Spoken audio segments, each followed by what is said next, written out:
Que a gente precisa pagar imposto sobre todo e qualquer produto que a gente compra, você já sabe. E esses impostos, de acordo com a Constituição, precisam respeitar o princípio da essencialidade, ou seja, produtos mais essenciais devem ser menos tributados do que os supérfluos. Mas o que talvez você não saiba é que a realidade é bem diferente disso, principalmente quando falamos em produtos direcionados ao público tido como feminino, que são tributados de forma muito superior comparados a produtos não essenciais. Absorventes, coletores menstruais, anticoncepcionais, DIU hormonal e de cobre, lâminas de depilação, fraldas, talco, pomada para assadura, bico de mamadeira, a lista continua. O sistema tributário beneficia uns em detrimento de outros. E esse tema é denunciado por tributaristas e economistas há quase 40 anos e ainda hoje não houveram mudanças. Até quando a gente vai precisar lutar e esperar por igualdade? E como que a gente pode ser parte dessa reivindicação? Eu me chamo Tassiana Fortunati, comunicóloga, diretora audiovisual, educadora e terapeuta menstrual, e esse é podcast Eu Menstruo, conversas abertas sobre menstruação que vai muito além de fertilidade e sangue. E eu me chamo Carolina Pinhol, biomédica, especialista em reprodução, doutoranda em biologia celular e educadora no Ser Íntime. O podcast Eu Menstruo existe para educar sobre menstruação e dar visibilidade a ela. E para que a gente continue levando essas informações para cada vez mais pessoas, você também pode contribuir com qualquer valor no Apoia-se ou um Pix para podcasteumenstruo@gmail.com. E atenção, se você conhece algum grupo que precisa de educação menstrual, seja conhecimento do ciclo, influência das suas alterações na rotina e saúde, questões sociais, ou tudo que esse assunto contempla, chama a gente no e-mail ou redes sociais @eu.menstruo e vamos fortalecer nossa comunidade. Para o episódio de hoje, convidamos Luísa Machado, advogada, mestra em Direito pelo FMG e pesquisadora nas temáticas de tributação, gênero, raça e orçamento público, e também autora do livro recém-publicado Tributação e Desigualdades de Gênero e Raça: Como o Sistema Tributário Discrimina as Mulheres na Tributação sobre os Produtos Ligados ao Cuidado e à Fisiologia Feminina. Seja muito bem-vinda, Luísa. Obrigada, Carol. Obrigada, Tassi. Estou super feliz de estar aqui. Eu já tenho uma pergunta, uma curiosidade, na verdade. Lu, como que você começou a se interessar pelo direito tributário de gênero? Então, eu sempre gostei dessa temática de finanças públicas e sou feminista. Então, eu me interessava por essa interseção desses dois temas. Mas, mais do que isso, acho que veio de uma questão de... Acho que esse interesse veio de um lugar de indignação, na verdade. Porque existe esse discurso, né, de que a tributação é neutra, que ela é indiferente às questões de gênero, indiferente às questões de raça, mas quando a gente vê na prática as pesquisas, a gente vê que essa não é a realidade. A tributação, ela tem um impacto diferente. E as escolhas do que é tributado e de quanto é tributado, ela vai ter um impacto diferente sobre mulheres, homens, pessoas brancas, pessoas negras e suas interseccionalidades. Então, explica pra gente, porque assim, vou confessar que eu sou muito leiga nesse assunto, não entendo muito. Então, o que que é essa neutralidade tributária? Como que deveria funcionar a tributação, na verdade?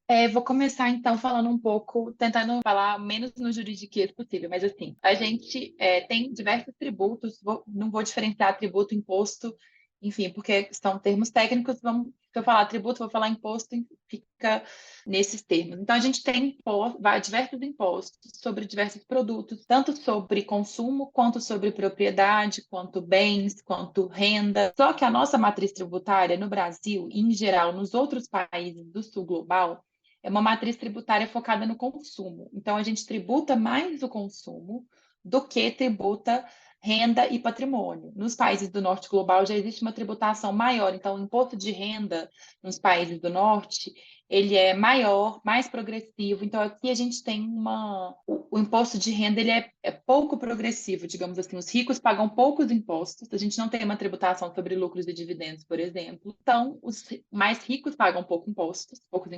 E como a gente tem uma tributação focada no consumo, se você compra arroz, feijão, absorvente, tudo isso é tributado em uma alíquota alta. Então, a gente tem essa tributação no consumo. E aí, quando a gente vai olhar quem são os mais pobres que são mais afetados pela tributação, em geral, os mais pobres no Brasil, e acho que em qualquer lugar do mundo, são quase sempre mulheres, e aqui no Brasil, mais ainda mulheres negras. Só para dar um exemplo, assim, quando a gente tem, por exemplo, estudos indicam que os 10% mais pobres do Brasil, eles gastam 26% da sua renda, de tudo que eles recebem, eles gastam 26% para pagar imposto. Os 10% mais ricos gastam 19%. Esse é um estudo do MAD, que é um centro de pesquisa de macroeconomia da USP. Então, os 10% mais ricos pagam 19%, ou seja, só daí a gente já tem uma contradição, porque quem tem mais tem que pagar mais. Isso é no Brasil, de acordo com a nossa Constituição, mas em qualquer lugar do mundo. Quem tem mais paga mais, quem tem menos paga menos. Então, os mais ricos deveriam pagar mais e não, estão pagando menos. E os mais pobres, que deveriam pagar menos, estão pagando mais. E aí, quando a gente vai ver quem são essas pessoas, quem são esses 10% mais ricos, são os 10% mais pobres. Tem outro estudo também do MAD,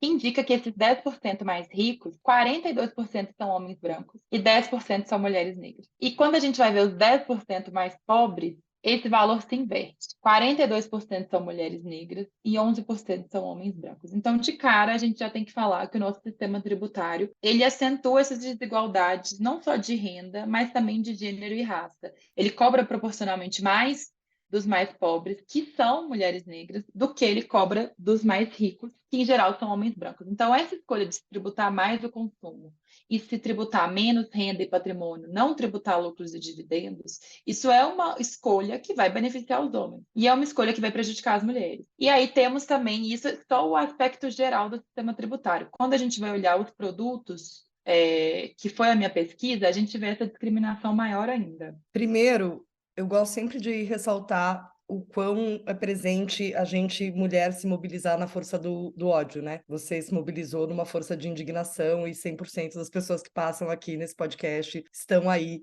movidas por suas indignações. Então, acolho sua indignação, me nutro da sua força e persistência, e a gente te nutre do lado de cá também, porque a gente também começou tudo isso por uma grande indignação. Lu, quais são exemplos de produtos que a gente pode observar, assim, na equivalência, tipo, de um mesmo tipo de produto, a diferença de tributação nele, para ilustrar, quando a gente fala do recorte máximo que você trouxe, né, do recorte maior, quando a gente afunila, quais exemplos você tem para ilustrar? Eu pesquisei duas categorias de produtos, tanto os produtos ligados ao trabalho de cuidado, quanto os produtos ligados a questões fisiológicas da mulher. Aí, só para falar um pouco sobre essa questão do cuidado, que também é importante, que a gente tem, dentro do sistema capitalista, faz parte do sistema capitalista explorar o trabalho reprodutivo e de cuidado que as mulheres desempenham de forma gratuita, não remunerada, né, para os homens, para o Estado, para todo mundo. E na minha pesquisa eu encontrei que as mulheres elas desempenham mais horas de trabalho de cuidado, então é uma dupla penalização. Além de horas que a gente gasta,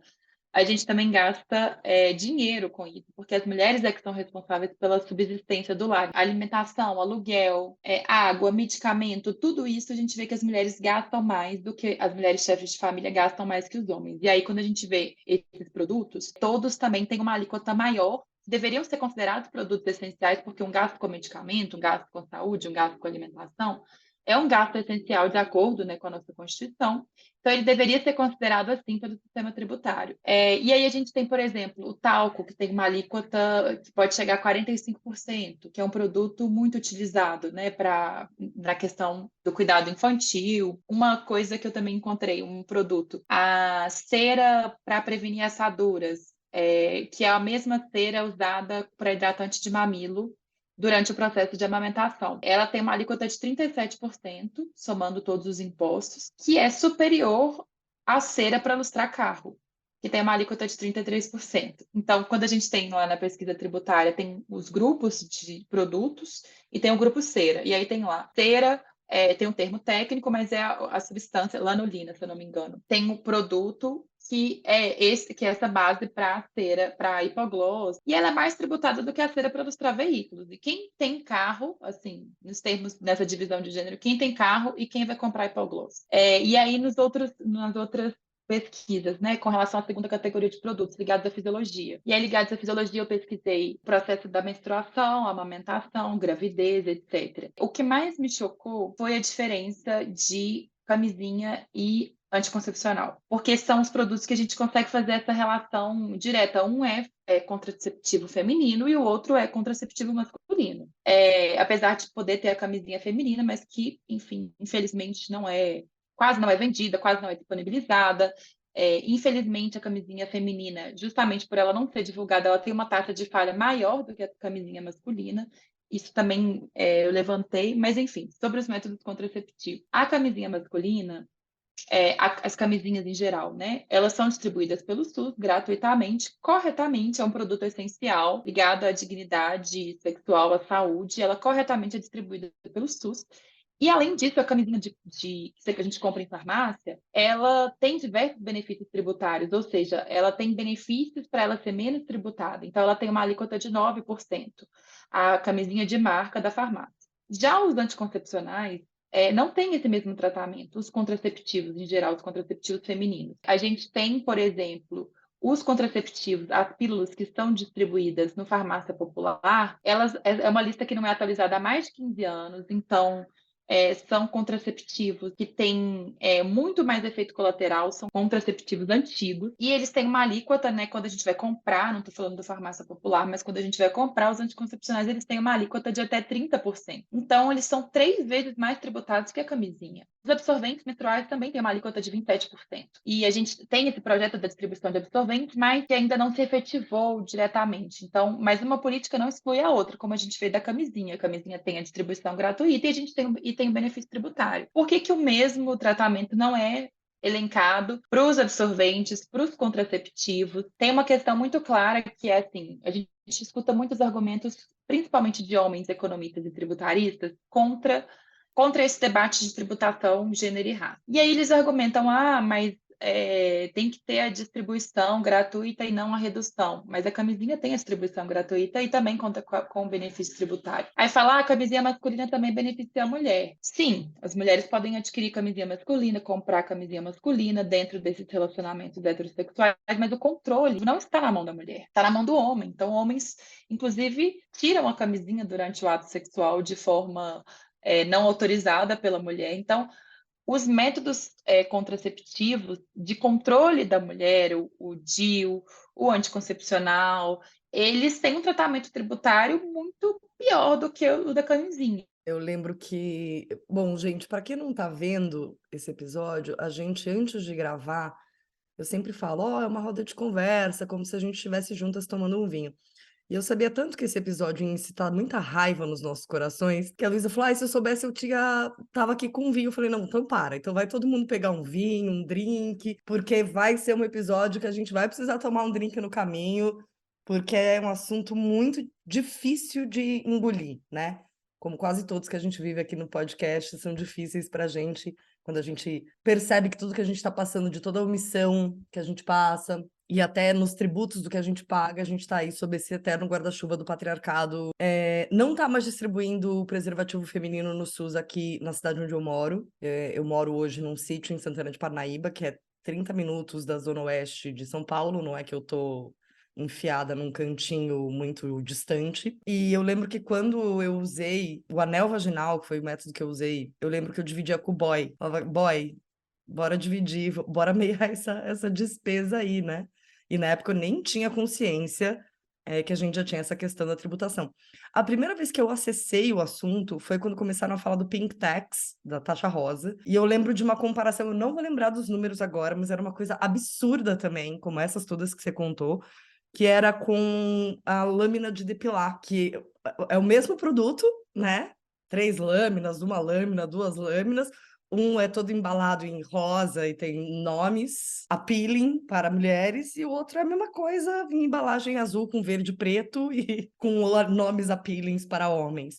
E a tributação era absurdamente diferente. Mas uma coisa que eu nunca... Aí daí eu fico brava com as coisas, e daí eu dou um tempo de ler as coisas, porque eu começo a ficar brava com o mundo, e as pessoas falam bom dia, eu falo bom dia por quê? Fico muito puta, eu ainda preciso trabalhar isso para conseguir conviver em sociedade, né? Porque daqui a pouco eu vou virar uma ermitona. Mas eu nunca consegui ter estômago para parar para entender por quê, Lu? Por que isso acontece? Esse exemplo da lâmina de barbear é uma coisa que é muito fácil da gente perceber, assim, tá muito próxima, porque você vai na farmácia, você vê exatamente o mesmo produto, o mesmo nome ali, o mesmo tipo, com preços muito diferentes, né? Então isso indica que tem uma tributação muito diferente atrás, porque muitas dessas coisas, tipo anticoncepcional, muitos são muito mais caros que camisinha, mas é uma coisa que a gente não tem tanta dimensão, né, de por que que é mais caro. E lâmina de barbear é um exemplo que eu acho muito, muito legal por isso, assim, que legal entre muitas aspas, né? Exemplo fácil da gente Ilustrativo. enxergar. Exemplo Isso, ilustrativo, não boa. legal.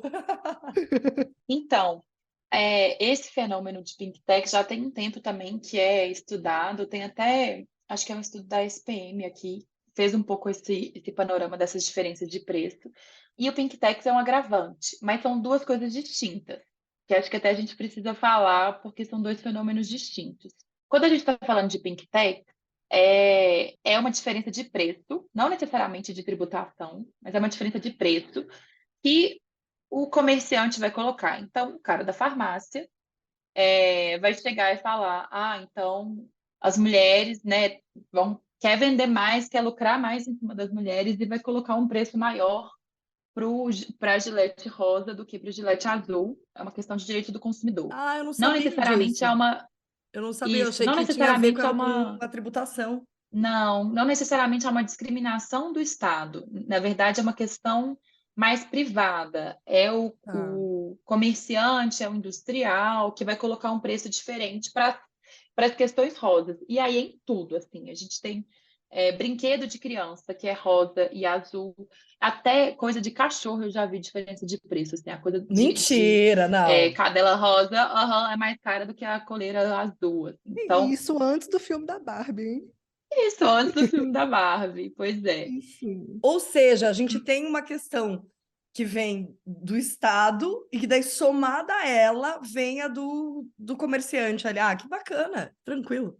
Ótimo, ótimo, pois é. E nessa questão da tributação, então, por exemplo, o Gillette rosa e o Gillette azul, eles vão ter a mesma alíquota de tributação, eles vão pagar o mesmo imposto, pode ser, sei lá, imposto X. Então, se o rosa custa R$ 10, tudo bem, o imposto é X e o Gillette azul custa R$ 8, o imposto também é X. Claro que vai ter um impacto, porque se um produto é mais caro, o Estado vai arrecadar mais, mas não é uma discriminação que parte do Estado, mas é papel do Estado combater essa prática. Eu acho que até existe um projeto de lei para combater essa prática de Big Techs, mas ainda não foi aprovado. Agora, quando a gente está falando de tributação, a gente está falando de uma prática onde o Estado está discriminando, onde o Estado está colocando um imposto diferente, um valor diferente de imposto para os produtos, de acordo com o que ele acha que é essencial ou não. Tem até um caso que aconteceu, que eu até abro meu livro contando essa história. Existe um conselho para escolher se vai reduzir determinada tributação ou não, que é de representante de todos os estados do Brasil. E aí só existia uma secretária da Fazenda, mulher, no Brasil inteiro, que era a Fernanda Pacobaíba. Na época, aquela secretária do Ceará, secretária da Fazenda do Ceará. E ela propôs, nesse conselho, que se reduzisse a tributação de absorventes no Brasil. Mas esse conselho ele é só autorizativo. Ele não vai obrigar um estado, ele não vai obrigar Minas Gerais ou São Paulo a abaixar a tributação. Ele só autoriza que, se o estado quiser, ele pode abaixar a tributação. Então, era simplesmente autorizativo. E toda semana, todo mês, toda reunião passava a redução de imposto para várias coisas. E quando ela propôs a questão dos absorventes, e aí ela dá entrevista, escreve artigos, né, na mídia sobre isso, ela fala que propôs isso para reduzir a tributação de absorventes, no caso era o imposto estadual, que era o ICMS, e na reunião argumentam-se, mas se você reduzir a tributação de absorventes, você vai acabar beneficiando as mulheres ricas. E acabaram não votando o ponto, né? Ou não votaram o ponto inicialmente proposto, votaram uma outra regulamentação. Mas o ponto que ela declara é que, na reunião seguinte, aprovaram uma redução da tributação para manilha, sei lá o que, de coisa de construção civil, sem questionar se quem vai se beneficiar dessa redução vai ser para construção de resort em Trancoso ou para construção de casa popular. Então, quando é para bens, para outros bens, nunca se questiona quem vai se beneficiar. Mas quando são esses produtos absorventes, anticoncepcionais, sempre se questiona. E aí a gente entra num ponto também, porque é isso, tem uma questão da menstruação que é as mulheres de classes mais altas, ou de classe média, classe mais alta, elas podem escolher se elas vão menstruar ou não, porque podem tomar pílulas, podem acessar diversos métodos contraceptivos para não menstruar. Se isso faz bem ou mal, eu não estou questionando, mas para as mulheres mais pobres não há essa escolha. Então, o absorvente é um bem extremamente essencial. E a gente não sabe se, infelizmente, o ideal é sempre garantir, primeiro, a distribuição gratuita, mas a gente não sabe se isso vai acessar a todas as mulheres, a todos os locais do Brasil, se vai dar conta dessa demanda. E outra coisa, nenhuma mulher deve ser penalizada por uma tributação sobre um produto essencial. Independente de qualquer coisa, se ela vai pagar uma tributação de quase 30% sobre um bem essencial, isso não está correto, nem não sou eu que estou falando, é de acordo com a nossa própria Constituição. E é até a última coisa que eu vou falar desse ponto. Tem até uma decisão que foi super importante na Colômbia, que a Suprema Corte de lá declarou inconstitucional a cobrança de imposto sobre absorvente, porque considerou a prática discriminatória. É discriminatório você cobrar imposto só de metade da população por conta de um processo fisiológico inafastável que não há equiparação com o sexo masculino. Então é isso, assim, foi essa declaração, foi declarada inconstitucional justamente por isso, por ser considerado discriminatório. Eu fui convidada no ano passado ou retrasado pelo TED para falar de dignidade menstrual. Logo quando o ex-presidente reprovou a distribuição dos absorventes, né? E, primeiro, é aquilo que você falou, são movimentos paralelos, como o exemplo que você deu do preservativo para pênis. Ele ser distribuído gratuitamente é uma coisa e ele ter a tributação reduzida é outra, e as duas coisas precisam acontecer, né? Esse eu acho que é um primeiro ponto que você já trouxe. Exatamente, E quando exatamente. a Uma gente coisa não fala, impede a outra. né, não, podem caminhar, devem caminhar em paralelo.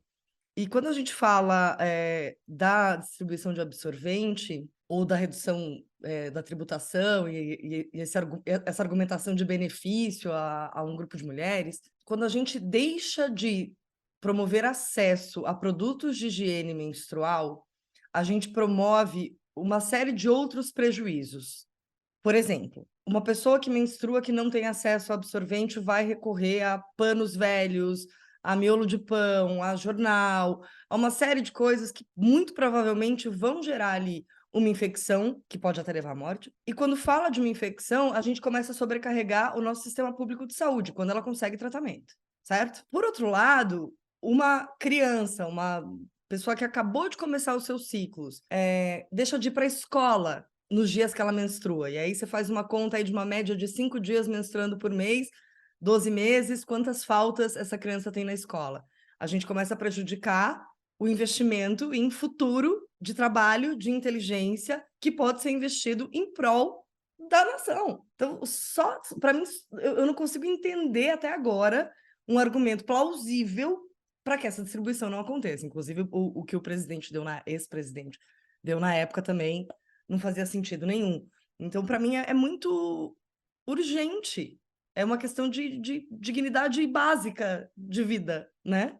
De humanidade, ainda mais um país cheio de preconceito. Não só um país, um mundo, né? Que se você mancha ali um uniforme, você mancha uma cadeira da escola, ou você falta o trabalho. Quantas pessoas já me procuraram porque funcionárias não iam ao SUS, não iam ao médico pedir orientação e ajuda, iam trabalhar morrendo de cólica, porque se uma funcionária pede licença no trabalho para ir no médico por uma questão dada ali do feminino, ela está ali também perdendo sua credibilidade dentro do ambiente de trabalho, né? E aí a gente percebe que a gente vive numa sociedade, inclusive, que a gente ganha menos e paga mais. É isso que eu ia falar agora. Está afetando a vida das mulheres, afeta a escolha do método contraceptivo e afeta a renda, né? Porque você precisa pagar mais se as pessoas estão querendo lucrar em cima das mulheres, seja por causa de impostos ou porque o produto é rosa. E nisso a gente até pode entrar em outras questões aqui de criar produtos que não têm a mínima necessidade de existir, só para a mulher, né? Então, desodorante íntimo, por exemplo, perfume íntimo, absorvente com cheiro, enfim, criar vários produtos que não têm a mínima necessidade só para lucrar em cima de mulheres, só para achar que ela tem um problema, né? Como se criasse um problema que não existe e te vendesse a solução, que é isso, né? Só para lucrar. E nisso, em mulheres que a gente sabe que historicamente, né, e socialmente ganham menos que homens na mesma função, né, no mesmo cargo. Então, por quê? Né? Por quê? Realmente. Esse é o ponto. Eu acho que a gente precisa falar que tudo isso impacta na autonomia econômica da mulher. Se a gente tem que, para todos os cargos e salários, as mulheres ganham menos que os homens, e aí quando a gente faz o recorte racial, isso é muito mais agravado ainda. Então, as mulheres ganham menos, elas desempenham o dobro de horas de trabalho doméstico e de cuidado que os homens. Elas gastam mais da sua renda com subsistência, enquanto os homens gastam mais com acumulação de bens. E, para além disso, elas ainda são penalizadas por uma tributação mais alta, tanto dos bens essenciais ligados ao cuidado, quanto dos bens essenciais ligados à sua própria fisiologia. Então, existe uma dupla, tripla penalização da mulher aí e vai impactar a autonomia econômica da mulher. E aí, assim, esse debate é um debate importante porque que eu comentei, né? A Colômbia a Suprema Corte declarou inconstitucional a cobrança de IVA, de imposto, que é o IVA lá, sobre os absorventes. Isso não caiu do céu. Foram anos de mobilização feminista até a Suprema Corte declarar essa inconstitucionalidade. Por quê? Porque teve uma questão fundamental lá, é que os movimentos feministas compreenderam de que a tributação é uma questão feminista, que precisa ser pautada pelo movimento feminista. E é esse o trabalho que a gente tem que fazer aqui agora. A gente está no momento de reforma tributária, e aí a gente precisa falar sobre isso também. Foi aprovada uma reforma tributária na Câmara, uma reforma sobre o consumo. Eu integro um grupo de pesquisa de tributação e gênero da FGV, e que é coordenado pela professora Tatiane Piscitelli. E a gente do grupo de pesquisa, várias pesquisadoras, a gente fez um ofício para a Câmara dos Deputados, para a bancada feminina, com vários pedidos para que a perspectiva de gênero e raça fosse incorporada na reforma tributária. E um desses pontos, felizmente, foi acatado, que foi a inclusão de produtos de higiene menstrual na redução de impostos. Então, isso foi incluído na reforma tributária na Câmara. Agora, várias questões entraram também que não são tão benéficas para as mulheres. Entraram na madrugada da aprovação, por exemplo, entrou um dispositivo super estranho sobre segurança nacional. Então, a gente não sabe se vai ter uma redução da tributação sobre armas, por exemplo. Então, vai reduzir a tributação sobre absorvente, mas também talvez reduza sobre arma. Então, uma questão super estranha que a gente precisa se mobilizar no Senado também, para, primeiro, garantir que continue a questão sobre imposto sobre absorventes, que a gente consiga ampliar isso para outras questões. Por exemplo, a gente propôs que fosse incorporada a perspectiva de gênero e raça em todas as propostas de reforma tributária, orçamento, enfim, isso seria colocar o Brasil junto com outros países do mundo que têm adotado essa perspectiva de gênero e raça nas finanças públicas em geral, que é tributação e gasto público, orçamento. E aí é isso, eu acho que esse debate da tributação ele tem que ser levado como uma demanda dos movimentos feministas mesmo, demanda das que defendem os direitos das mulheres, porque, enfim, nós pagamos essa conta, sabe? Seja por meio de uma tributação maior, seja por meio da taxa rosa, mas isso tem impacto direto na nossa autonomia financeira. Isso que você trouxe agora, Luísa, me levou para a pergunta que eu fiz no começo do episódio, na introdução. Como que a gente, ouvinte aqui do podcast, indivíduos que às vezes não estão engajados em nenhum tipo de movimento, como a gente pode ser parte? Qual é o nosso papel nessa reivindicação? Olha, tem uma questão, acho que fundamental, que perpassa tudo isso, que é participação de mulheres na política. É muito claro que se a gente tivesse mais mulheres no Congresso, nos espaços de poder, essa demanda seria levada a sério mesmo. Então, acho que tem essa primeira questão de que esse debate não está desalinhado da questão das eleições, da participação da mulher na política, de eleger mulheres comprometidas com a luta feminista. Acho que é o primeiro ponto. O segundo ponto é justamente essa organização social, organização em coletivos feministas, ou até pressionar os próprios parlamentares, há diversos meios para pressionar os parlamentares nesse debate público. E quando a gente enviou o ofício, né, a gente enviou o ofício e também colheu a assinatura para esse ofício. Então, diversas entidades assinaram esse ofício pedindo a inclusão da higiene menstrual na reforma tributária. E isso foi fundamental, porque foi o peso desses movimentos, dessas entidades, dessas organizações internacionais que apoiaram e repercutiram esse ofício. Então, a gente precisa continuar essa mobilização para o Senado agora. E não só para o Senado, mas para o próximo período. Eu acho que é isso, assim, a demanda tributária ela tem que ser incorporada na perspectiva da luta feminista. Até para tentar explicar um pouco o que é a reforma tributária agora, ela está alterando a Constituição, está mexendo nos impostos, nos tributos, mas ao mesmo tempo, ela é como eu posso dizer, ela também é só autorizativa. O que vai decidir se efetivamente os absorventes terão uma tributação reduzida vai ser uma legislação complementar no próximo ano.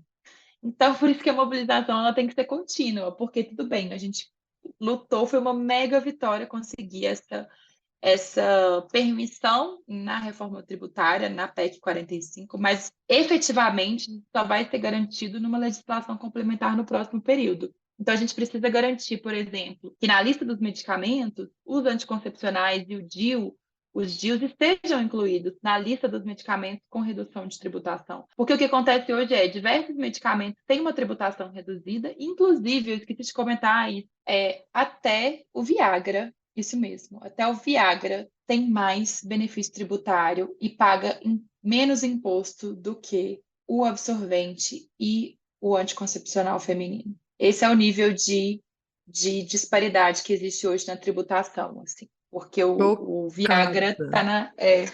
tá na lista de medicamentos que contam com a alíquota reduzida. Então, o Viagra tem uma tributação de cerca de 18% hoje, enquanto o absorvente é 27%, o anticoncepcional 30%, o DIU 32%. Então, assim, é chocante. Então votem mais em mulheres e menos em homens brancos, ricos e velhos. Acho que é Exatamente. isso.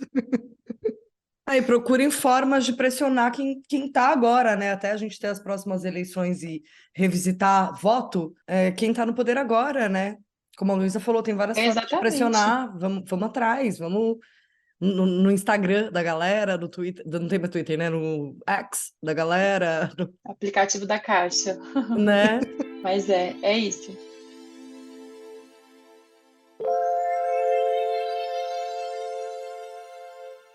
Então, nosso episódio está chegando ao fim, Luísa, onde as pessoas podem conhecer melhor o seu trabalho.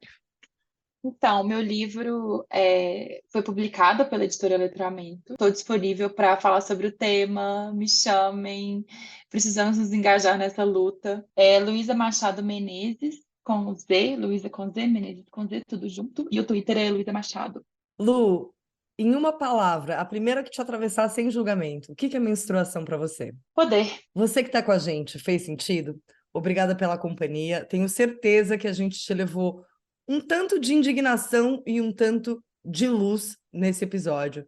A gente precisa unir forças. Se a gente não se ajudar, ninguém vai fazer isso pela gente. Então procure os meios de cobrar os políticos da sua região e do nosso país todo. Revisite seus votos, pesquise sobre outras pessoas que estão ali se candidatando, tentando chegar em posições políticas, e acesse o livro da Luísa. Uma forma rápida e fácil de apoiar esse podcast é seguir, ativar o sininho para não perder nenhum episódio e avaliar com 5 estrelas na plataforma que você estiver ouvindo, seja Spotify, Deezer, Castbox, YouTube e no nosso site eumenstruo.com. Eu me chamo Tassiana e eu menstruo. Eu me chamo Carolina e eu menstruo. Eu me chamo Luísa e eu menstruo. Esse foi o podcast Eu Menstruo, mas a conversa não acaba aqui. Ela continua no @eu.menstruo nas redes sociais. Se você ficou com alguma dúvida ou quer compartilhar uma experiência com a gente, manda texto, manda áudio no oi@eumenstruo.com. Beijo grande.